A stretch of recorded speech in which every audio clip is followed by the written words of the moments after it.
I did this post about like just being vulnerable and, we're in a tough spot, but you got to get through it as an entrepreneur. And this is your mindset. We were going to hire somebody. I think he said they saw that post and it scared him off from the job because it's like, we're a struggling company. And so you got to kind of like think about that as your position. I hate that you have to sugarcoat. You can't be real, but in that scenario, you just have to sometimes think of like what you say and what you do. You've got 12 employees. You've got investors. You have customers that could see you. This is the World Wide Web. Anybody can see your stuff. And so that also has to somewhat come into mind because you're not just an entrepreneur, you are a leader and you may be the face of your company. And that was an example that kind of hit me personally that I was surprised on. I think you're not wrong, right? People take perspective in however they're seeing it, however they're, but that to me is also saved you from hiring the wrong person maybe. Couldn't agree more. And in fact, he got scared off and it was the best thing that happened to us. Well, yeah, and this is what, vulnerability and authenticity wins out, right? Yes, you may say something wrong from an HR perspective at some point just because you're being who you are or whatever. But that vulnerability and that openness, if you don't have that in your company, you're going to be on an island no matter what. Welcome to The Roll Call, the podcast where we dive into the roles that define us. I'm your host, John Glahn. On each episode, we explore the journeys of people discovering their true roles in life, business, and beyond. Get ready for inspiring conversations about finding purpose and authenticity. Let's roll the roll call. Welcome to the Roll Call. I'm John Glahn. I have with me Ryan Angott, budding entrepreneur extraordinaire, and many, many other things that we'll definitely get into. You welcome, man. Thank you. Haven't budded yet, but I'm trying. Great to be here. Happy Friday. You are the reason one you're on here is one we've done a lot of work together. And two, again, we've been a part of each other's entrepreneurial journey. When I say budding, right, we all do it at different times. Mm-hmm. And, you've had that spirit for the longest time, right? Your lineage, your family, we'll get into all that, right? But you jumped in a little later in life after doing the corporate world, similar to what I did.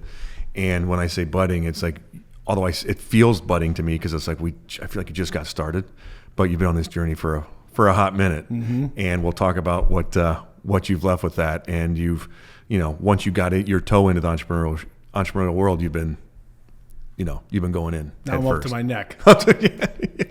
Yeah. So again, this can be as entertaining as can possibly be, and we'll see where we go with it. Great. I got some stories to share. Some PG, some not so PG. Right. So ultimately, let's talk about really your co-founder of TechLock. Mm-hmm. And you also have a staffing agency. Mm-hmm. And so we're going to go all the directions and wherever the heck it goes. Sure. Sound good? I like that. Awesome. Well, let's start with, on the quick side, how'd you get started in this entrepreneurial game? Because it's really interesting. Yeah. I would say my first journey was when, as a visionary, I think you're called to be a visionary. You just kind of see things and opportunity arises all over. It popped in my mind when I was 15 years old. My dad had a CD-ROM burner, and he was the only one in high school, and he had it for work.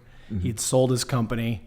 It was like a $5,000 computer, and I found out it could duplicate CDs.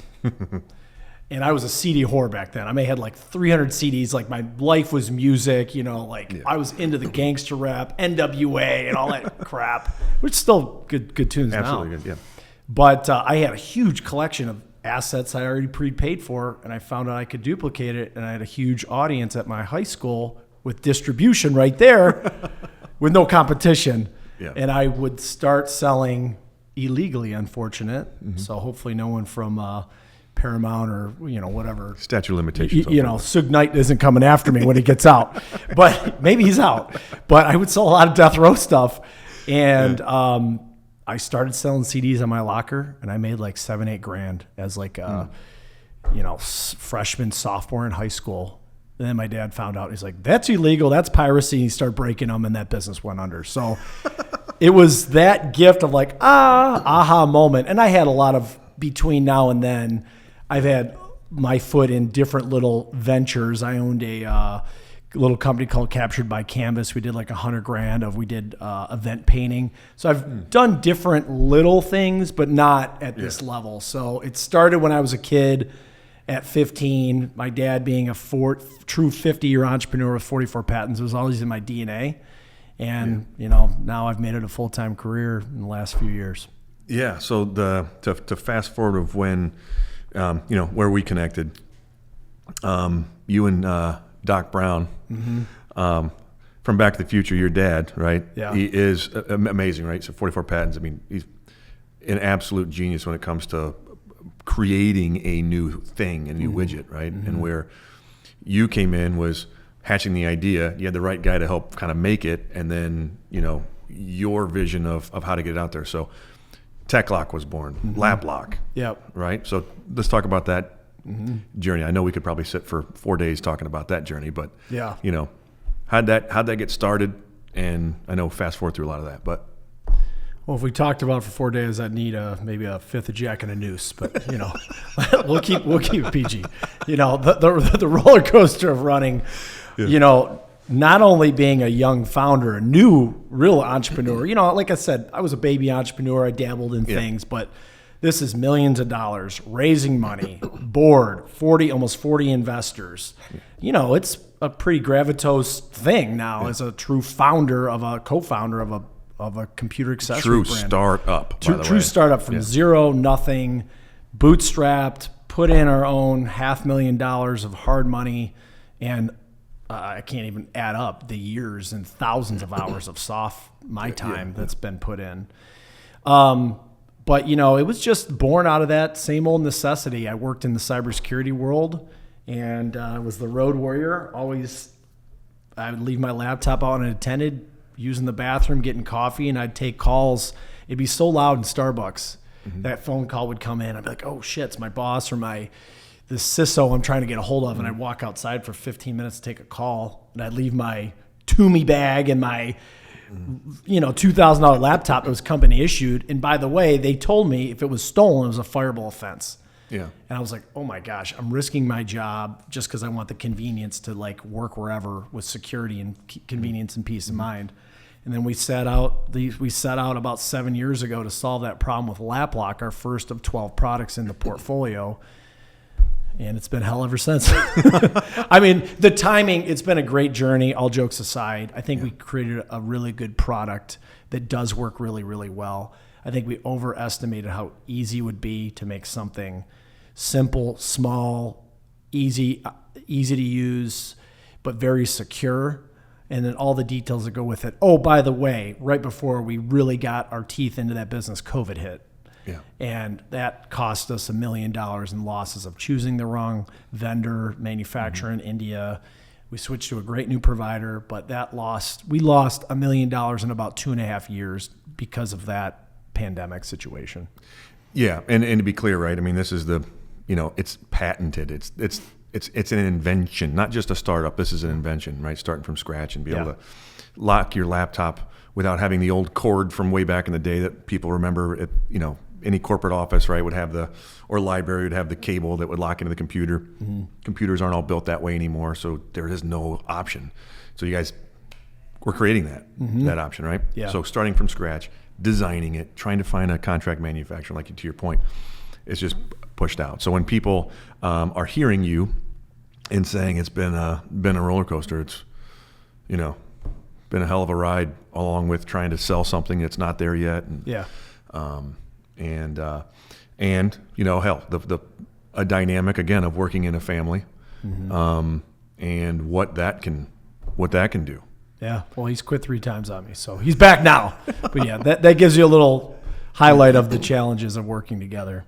Well, yeah. I mean, it's hard because, again, certainly me being in the middle of, I've been a part of this journey with you, and seeing the passion that, again, as a father, right, wanting to do this, it's like the budding thing of I can't imagine the pride your dad has had to be a part of this with you. But when the fun, the part of entrepreneurship that people don't get is certainly when you're pre-revenue, that's just constant stress. Yeah. Right. All suck. It's one thing to start a company and there's some revenue coming in, you're trying to figure out cash flow. But when you're just burning cash, Yeah. that's what a pre-revenue company is, that stress level is immense, right? Yeah, it's through the Richter scale. Yeah, and then when you throw in family and how are you, on that, how do you, right, wrong, or indifferent, who's doing what, who's not doing what, doesn't even matter. But no matter what, it's going to spill over into life. Yeah. Right. And the big thing is, it's not just the stress. Like, that's one element of it. I can't even count how many times we've come to one day, no money in the bank.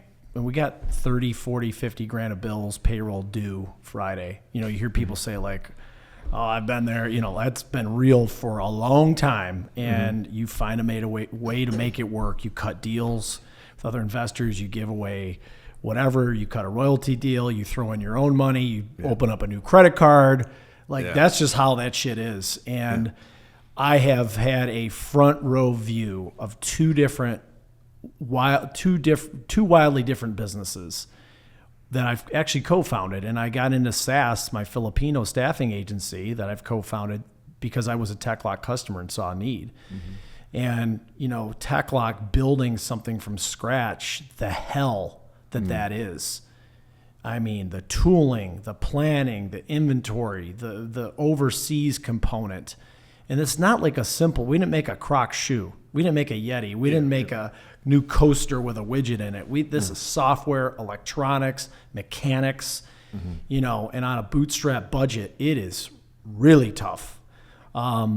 So to go through building something from nothing with an idea on a piece of paper on one extreme to the other extreme with just a really good staffing agency that's service-based, that's no real hard costs up front. I mean, a little bit of money. We didn't have to raise money. We had clients, we had a need. Wildly different businesses and truly like the tale of two cities. But I've been able to have a front row view has given me a lot of perspective on the different paths you can go in your entrepreneurship journey. So yeah, and again, I know we can take this dovetail off in many different directions, and we will. This will be a roller coaster of where these stories are going to line up because, but both of those, the commonality is you saw a need. It wasn't like where many people fall short is they think they have an idea, so they go build it and go do it, and then they look around and go, oh wait, no one wants this. Both of those have two very different needs, but the way you've intersected them, I think, has really, like on the SaaS component, right? You already defined what the need was for TechLock, and then you've actually added on many products in that accessories bag that are very helpful for the remote work from anywhere world, right? Yeah. Because that is our world, no matter what you want to slice it, or how you want to slice it. But on the SaaS side, right? What's beautiful is the need is about like, wait a minute, small and medium businesses. And people get stuck on how they want to scale or how they can move forward because they just think in the old, I'm going to recruit around who's around the corner or who's around here in the States. So, tell me about that, right? Because your story and how you relate and get people to really, really think outside the box is I think, really great. Yeah, and SaaS was born. I mean, SaaS. The story was, I had at TechLock, and I'm.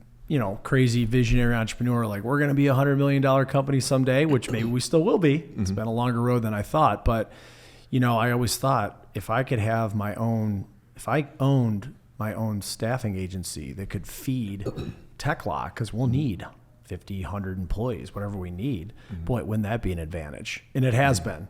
Now, we haven't had more than 12 employees at TechLock, but, over half of them at one point were out of the Philippines.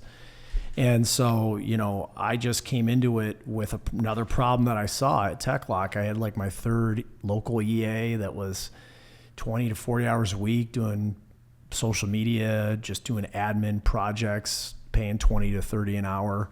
And the quality of work wasn't great. I would just get ghosted or sorry, I'm out. And I'm training these people, the turnover we have in the country, and we have a huge labor problem.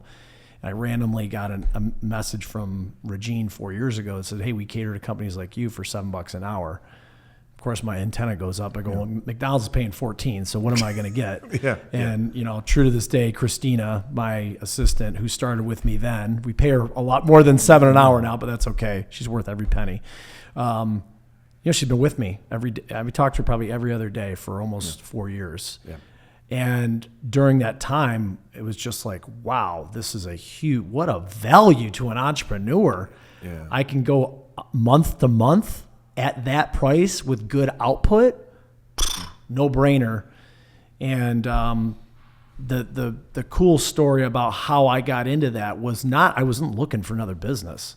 Yeah. As a visionary. You just kind of see stuff that makes sense and aligned. It didn't cost a lot of money, but the story is Christina was working for me for about a month, and her laptop was on the fritz, and she couldn't download some document, and she came to me almost in tears. Like, we've been saving up for a year and a half, my boyfriend and I, to split a laptop. And I'm like, oh, wow, okay.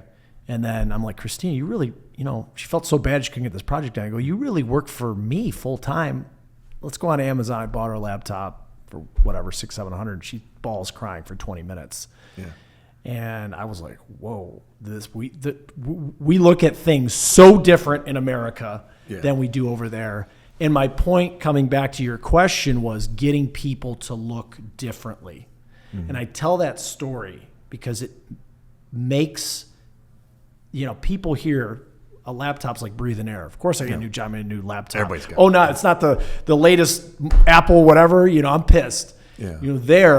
They are looking, their appreciation level is off the chain. So you get great attitude, you get great work ethic, you get true passion. They love working for Americans. God knows why, but but it just opened my eyes to a global perspective that I hadn't witnessed locally. And I think that's how businesses need to evolve. In the last 5 years especially, we have a global economy. The technology, the ability to communicate. I can call her right now on WhatsApp for free, have a crystal clear dialogue. She speaks English. She works on our time zone. We're basically all remote anyways. What's the difference if she's halfway around the world or in California? Yeah. And that's the eye-opening moment that I think entrepreneurs and startups in this budget strap position have to think about. I mean, think about what you just said, like when half of your staff at TechLock is that, right? And you're talking about your burn rate and where you are. Like, if you had American-based people doing what you're doing, you would have sheltered this thing 2-3 years ago. Yeah. Right. For sure. Yeah. And again, I've been a client of that side of the business as well. And, it is amazing the true appreciation that they have for the opportunity. Again, the cost of living, again, far different. I mean, when doing the math, and you just realize that many of the people there want to make this as a career change, right? Because I've interviewed a handful of folks through the SaaS, and it's like, well, like one that I had was a chemical engineer, for crying out loud, was a chemist for Coca-Cola, but she had to ride her bike for 2 hours to get to work, and it wasn't safe. And she's like, wow, I can be safe and do this and make more money. It's like crazy. And we're like, what risk is it? It's like, it's not, it's like literally change coming out of from a entrepreneurial, from when we're actually trying to get something done. And then when you look at the opportunity cost, like what do you get to go do instead?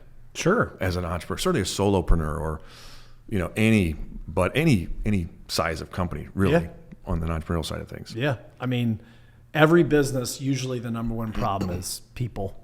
Now, some companies have it right. That might be Quicken Loans, or might be a Rocket, or whatever. A lot of businesses have great culture. They have a good system, and we're not for every business, I'll be clear. But if you're an entrepreneur or a startup or a small business, you got to be watching every nickel that goes out. You got to be really strategic about your spending. And I can tell you, I have blown well over 100 G's on hiring the wrong people at TechLock, especially in a sales capacity the last year and a half, 2 years. And the turnover, I've had way more turnover, arguments, heartburn, headache, and cost with that. I mean, in a fraction of 100 to 1 compared to the Philippines. The Philippines, they're not always perfect. I laid into one of my salespeople last week. I said, you're not making your numbers. You got to pick it up, just like you would any employee. Yeah. And she's like, boom, turns it around, no back guff. Yeah. You're right, Ryan. I haven't been feeling great. I got to toughen it up. It's, whatever. So, there's a time and a place for everything in your business, and business is war.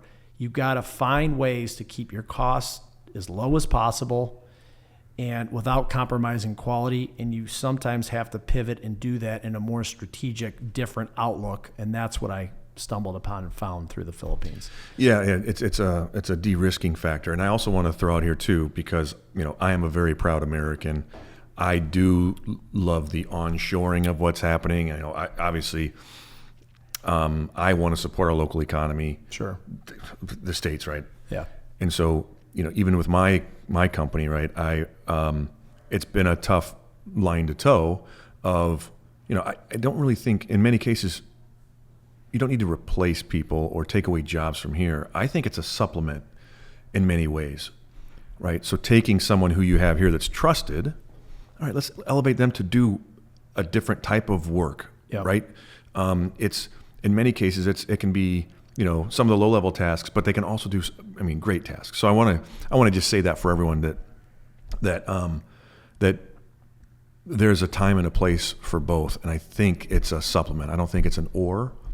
I think it's an and. Yeah. And I'm all about pro-America. You'll see me on 4th of July rocking my 4th of July crazy outfit with the American flag head to toe. Yeah. But for the problem is as a start, a lot of people that I found just didn't want to work for a startup because of the instability. Of course. The insecurity. Not only we can't pay you shit. Yeah. Am I going to have a job in 3 months? Like, where's this company going? There's no structure. There's no 401k. There's no da-da-da-da-da-da. And so that was the void that I found. I couldn't get people. And my God, I love, I all about what you said, and I couldn't agree more. I still think that there's just a huge, not only a gap, and there's an augmentation. So there's a time and a place and a situation for anybody. Yeah, certainly in the service world too. I think it's like I told you many times, right? Had I started my business with this knowledge, I would be structured differently, and it has nothing to do with my people in a bad way. But it would definitely could be structured in a different way, but that's how you started yours. That's what was beautiful.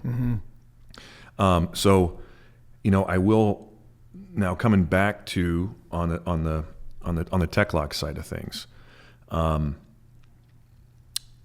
Where are things now? What's new with you? Well, my butt is still burnt and roasted from my Wednesday night all hands call with my investors. I was on the electric chair for an hour and a half getting grilled.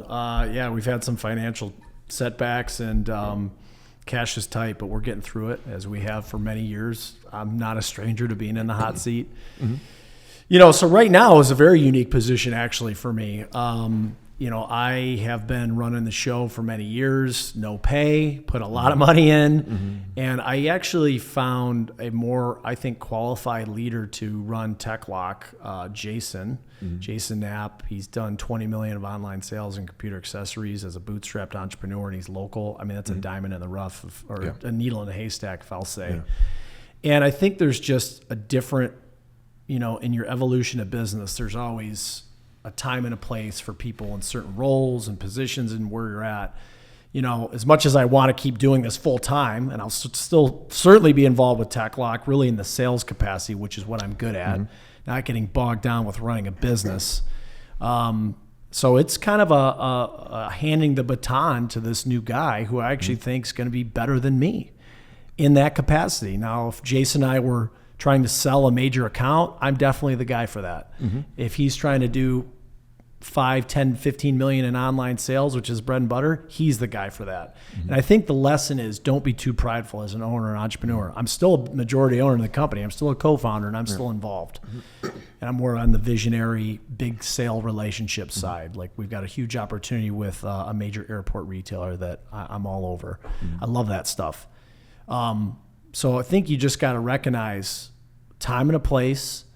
There's no shame in, mixing up the chessboard and who's going to be the king or the queen or whatever on the board. And you just got to, as a leader, figure out who on the board at that time in the game is the right place at the right time. There's so much to unpack in all of that's going on. That's why I'm glad that I'm glad you brought it up, right? Because I want to back up to why and where we're in this position, because which I love talking about on here is the roles that we play in life. What roles were suffering that made you realize what you need to be doing differently? I mean, I'd say myself, number one. And without a solid Ryan Angott foundation, my marriage sucks. Me as a dad sucks. Me as a leader sucks. You know, I was always a gym advocate. I'd always work out. Still always been 10 pounds overweight, probably more than that. But I've, I put myself on the back burner really the last couple of years. And the hell that I've been through, going from starting, and I thought about it, John, how much I've put myself through the last 5 years. I had 2 kids. I have 2 kids now, 6 and 4. Mm-hmm. We went through COVID. I started the company right before COVID. We've raised millions of dollars. We've lost millions of dollars. Yeah. No, not quite, but I'm being facetious. But, we bought an Airbnb in Northern Michigan. I helped co-found SAS. And many of those years, that was all moonlighting. I worked full time at BlackBerry Silence. I left that job a little over 2 years ago. Yeah. So in 5-6 years, I had 3 or 4 jobs with having a young family, and I really neglected them and myself. We've done fun stuff, but you might be on the beach, but I'm on my phone. I'm mentally not present or really living in the moment. Mm-hmm. And that's just something that I had to realize to say, I have to make a life change, because you've seen it. A lot of people say, like, dude, you're just burnt out and fried and you're over it. And you got to really watch that as an entrepreneur. And that's a mistake I've made.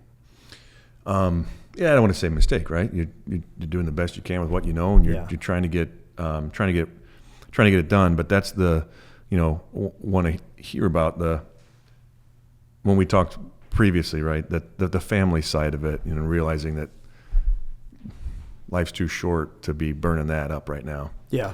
And you brought it up of like, there's no shame in. Well, I would say most people have shame in, and that's why they don't make that change. Think about it. You're the co-founder you're in the revenue stage, but still pre-revenue from what expectations are, right? Yeah. And not profitable yet. You're not profitable yet. So to step back and say, wait a minute, maybe I'm not the right guy.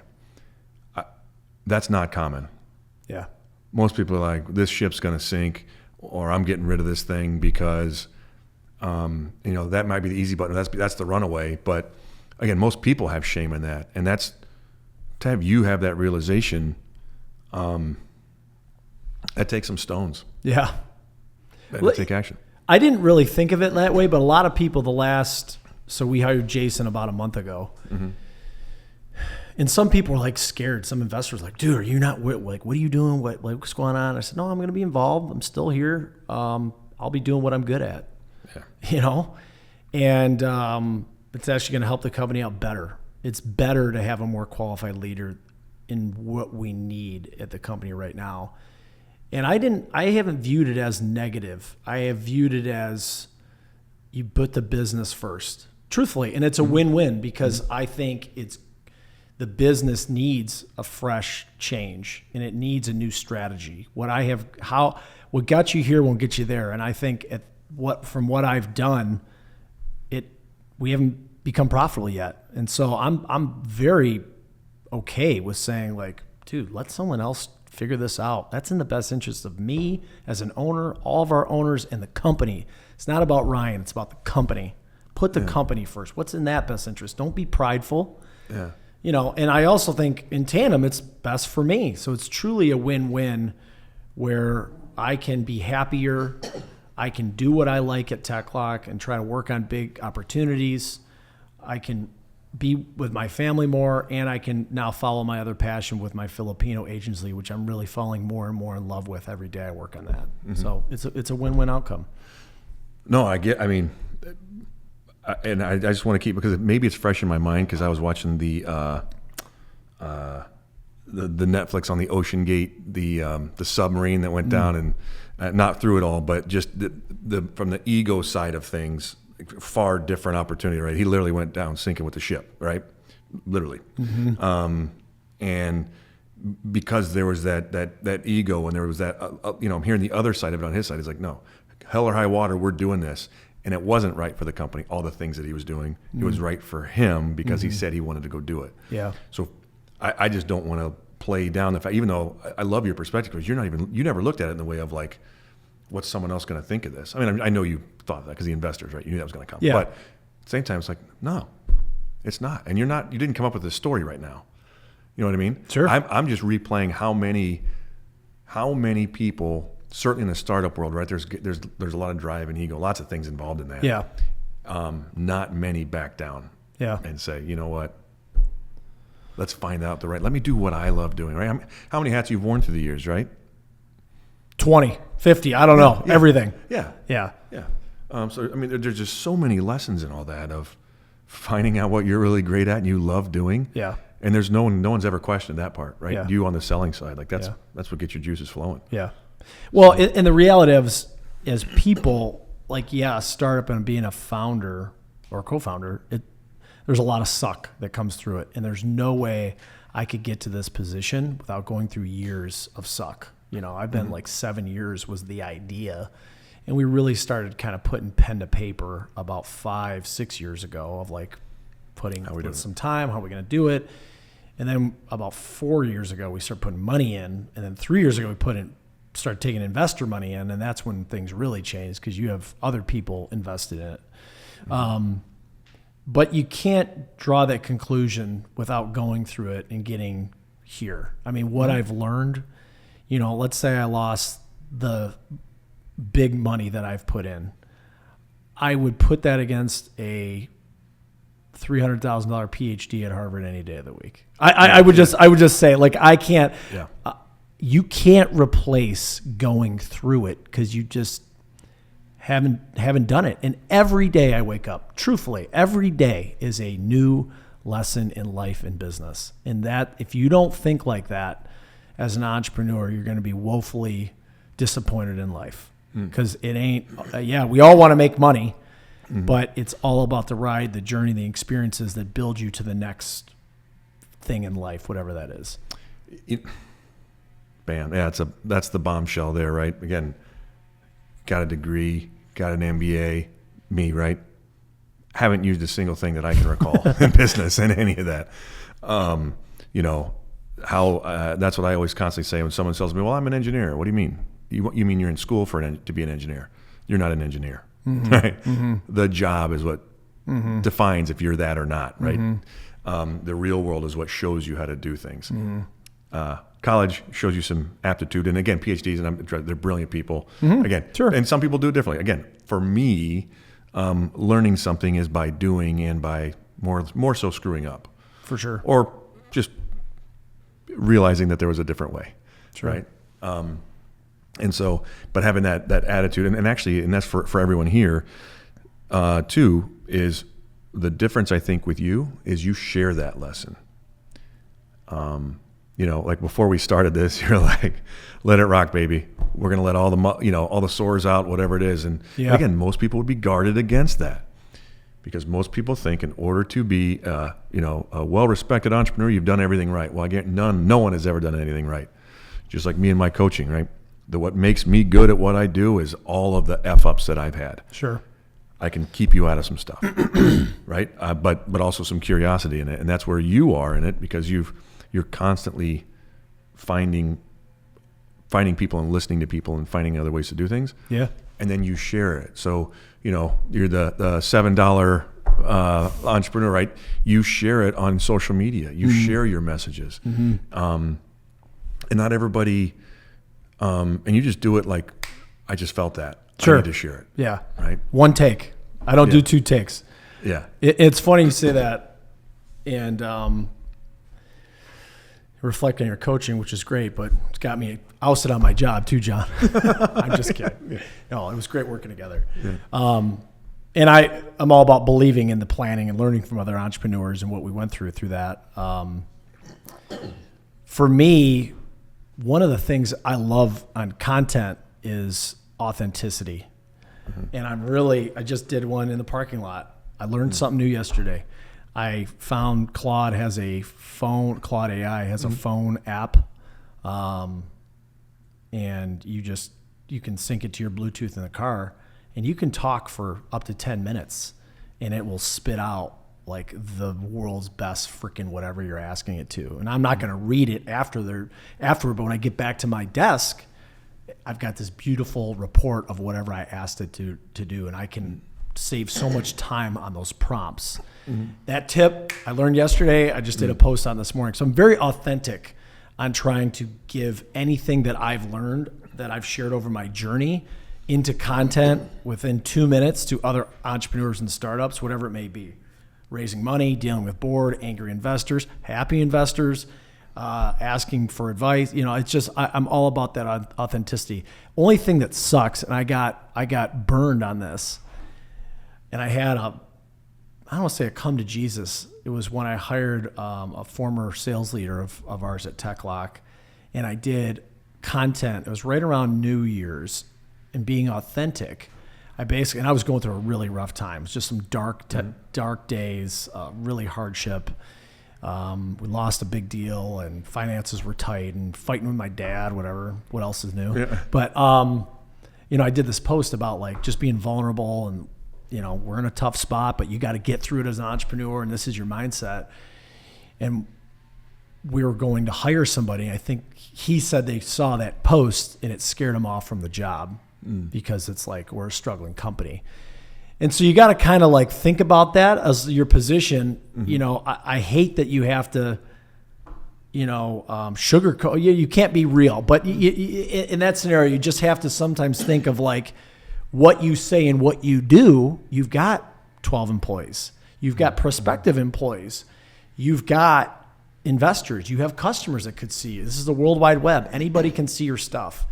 And so that also has to somewhat come into mind, because you're not just an entrepreneur, you are a leader, and you may be the face of your company. And that was an example that kind of hit me personally that I was surprised on. Well, I think, I think you're not wrong, right? Because listen, people take perspective in however they're seeing it, however they're here, but that to me is also, saved you from hiring the wrong person, maybe. Sure. Right? Yeah. Yes. Fair point. Right. In a startup, and certainly with who you are, like, you can't be scared of, like, you got to know what you're getting into. I couldn't agree more. And in fact, he got scared off, and it was the best thing that happened to us. So now that you're saying it, I haven't even thought about that, but like, yes, it's like serendipitous, because if that guy would have come on board, it would have been a even worse situation than what it was. Well, yeah, and this is what which certainly when in my coaching and Bloom Growth philosophy is, right, vulnerability and authenticity wins out, right? Yes, you may say something wrong from an HR perspective at some point, just because you're being who you are or whatever, because that's what I tend to do. Yeah. But that vulnerability and that openness, if you don't have that in your company, you're going to be on an island no matter what. Yeah. Right? And again, it might get us through some certain times, but in the long run, that vulnerability creates trust, and you've got the right people. Because again, some people do hear it, and I've done it numerous times too, because I wear my heart on my sleeve when I'm with my people. I tell them, here's what I'm feeling. And when they see you waver in terms of your confidence in the company or whatever, I get it. They're like, oh shit, are we going to have a job next month? Yeah. And I didn't mean that by any means, but I'm just like, hey, I want you to know I'm in here with you, but this is where the things are. Sure. And no one left. Yeah. Right? It's just in that moment what they hear. So you sometimes got to circle back around and be like, hey, I want to make sure that didn't hit you in a spot, right? But I need you to know where things are. And that's why I need you and want you to jump on here with me. And again, most people are going to do that. That open, vulnerable trust, they're like, okay, you can be honest? Okay, good. Then I can be honest. Because most people don't want to tell the owner where things might not be going well. Sure. Right. So, but if you haven't let that guard down, you're never going to know, and you're going to keep doing the same mistakes over and over again. Because as you know, you need people, and you need their perspectives, not just their work, but their perspectives. Like Jason Knapp, right? If you bring him in, and you say, here's what we're going to go do, and here's what's he going to do? Yeah. He's going to fail because he's doing the same things you're doing. Yeah, right. That's not why you're hiring him. Right. It's funny you say that now that we're talking about this. Like, I haven't had anyone quit ever at TechLock, and we've had up to 12 employees. We fired a lot of people, but no one's quit. And it's been a tough job. I mean, we don't pay much. Mm-hmm. There ain't no 401k. Yep. There's no paid vacation. Mm-hmm. You work remote. We trust you. We monitor work activities. But it's kind of unique that you're bringing that up. But I haven't really thought about that because turnover is such a problem at corporate companies. In fact, I was talking to this young business owner,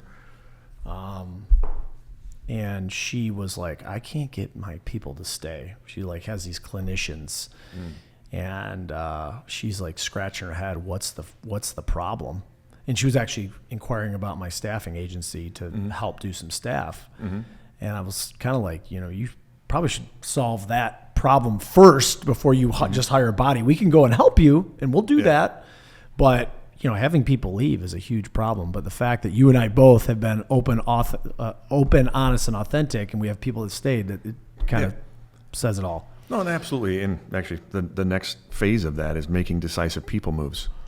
Right? That's when you say, we fired a lot. But well, you know what? It's maybe we didn't hire right. Maybe again, totally different environment. But if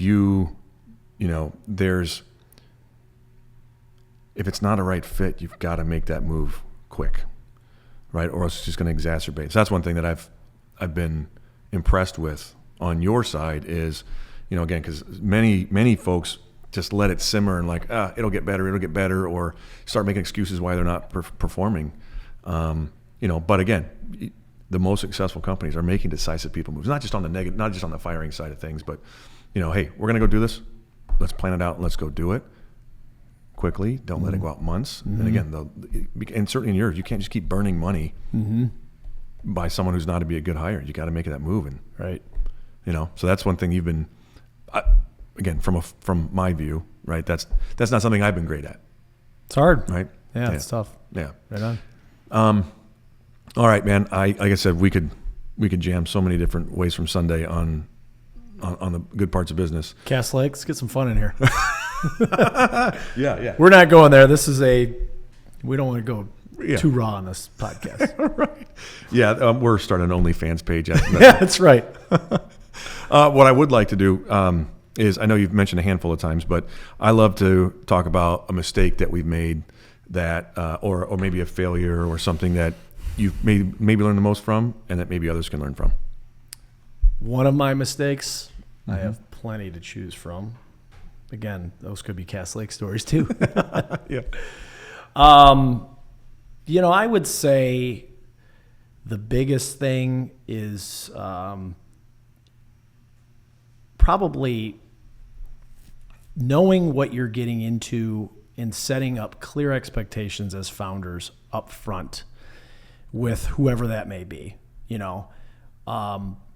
When you get into a business and you've got this bright, shiny idea, and we can go out and make this money, we could open this restaurant, or we could build this widget, or whatever it is, and then you want to do it on your own, or you want to have a co-founder and a partner.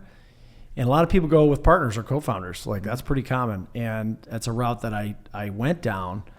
And I think a fundamental mistake was not realizing, you always have, as an entrepreneur, you got to have the bright-eyed, bushy-tailed, optimistic eyeball, or you're never going to get off the ground. That's part of it. It's a blessing and a curse. You see the big opportunity, we're going to go out and kill it, and you don't have the harsh reality of the pain you're going to go through. Now, I know it now as a young founder, as my first venture doing this, but, when I started working with my dad, I think setting upfront expectations, who is doing what, how far we're going to go down this rabbit hole.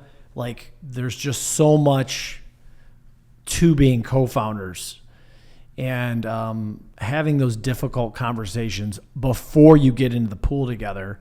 And overall, I mean, we've had a lot of good working experiences, but it's caused a lot of friction and a lot of pain in our personal relationship. Like when you're going through war in a startup and every day there's a challenge, like it's really never easy. It's really never easy. So for so long, you're going to have so much challenge, and that really naturally is going to affect a relationship. So, you take yourself out of that work capacity, and now kind of all we know is like work because you're in it so much. So I'm just saying, from a fundamental philosophical mistake, I think I would have been a little bit more clear up front and maybe restructure how we work together so we wouldn't have father-son friction working in a family dynamic. No, and that's fair. And I think, that goes along with any organization, no matter what size or how far into it, right, is roles and responsibilities. It's far more magnified when it comes to partners, right? Because I firmly believe you can't do things alone. Partnerships can be tough.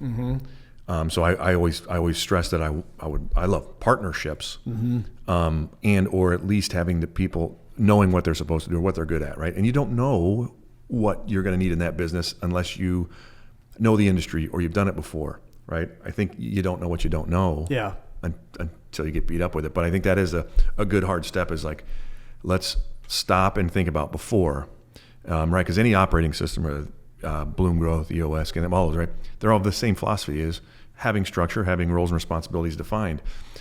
But at minimum, if someone is starting a business and you think about, we have to sell something, we have to make it, we got to get paid.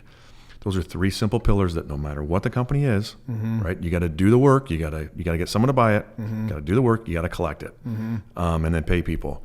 And thinking about those, and again, when you go into manufacturing and engineering, there's lots more tails that go to that. But those three simple things, if you just think about, hey, wait a minute, who's going to be doing that? Yeah, right. First. Yeah. Then you can start realizing, okay, so-and-so maybe will do this for now, but that's not the long-term answer, but someone's got to do it, versus we'll figure it out later. That's where I think some of the, to your point, things get a little hairy. Couldn't agree more. Yeah. So thanks, man. Thanks for your vulnerability, your rawness.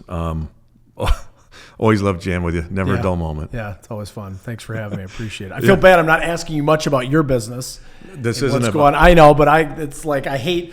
I live the 80-20 rule. 80% of the time, you should be asking them about what's going on, but I like talking about myself too, so it's all good, baby. No, I love it. Love it. So how do people get in touch with you in both companies? And TechLock, go on our website, techlock.com, Ryan@laplock.com.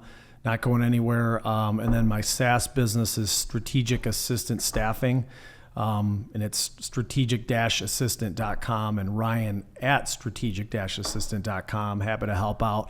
And I want to be clear, I'm not, we love to book clients. I generally like helping startups and entrepreneurs to share my experience. So if someone wants to pick my brain for a half hour or whatever, just to like chat, not talk about SaaS or whatever, happy to just help. Yeah, you know what? I left that out earlier, so we'll extend for a hot minute here. That is what I have. Again, I know your methodology when you talk to someone, because most people just don't know how to use someone in that capacity. So when you come in and you sit down and you're like, just let's talk about your business, right? And and be like, because again, you're an idea person, because you're seeing things, especially when you're outside of their business, right? Yeah. You're seeing things in a far different way that a use case they haven't even thought about yet. Yeah. The girl who called me this week, I turned her down. I go, the problem you've just outlined is not a fit for what, we can do X, Y, Z, but you should address other core issues in your business before you hire a virtual staff. And so it's very authentic. So it's not just, I really look at it like, if I were you, what would I be doing? And then if I generally see like you need sales help, a virtual sales staff could do X, Y, and Z if you tell me what you're trying to do. And it doesn't mean it's going to work for every industry. We don't, so it's all about the right fit, and I'm very authentic about that. Yeah. Awesome. Well, thank you, man. Thanks again. Thanks for having me. Well, that's a wrap. Thanks for tuning in to The Roll Call with John Glahn. If you enjoyed today's episode, be sure to subscribe for more insightful conversations. Remember, discovering your true role in life is a journey worth exploring each and every day. Until next time, keep defining your path and living your authentic self. This is John Glahn signing off.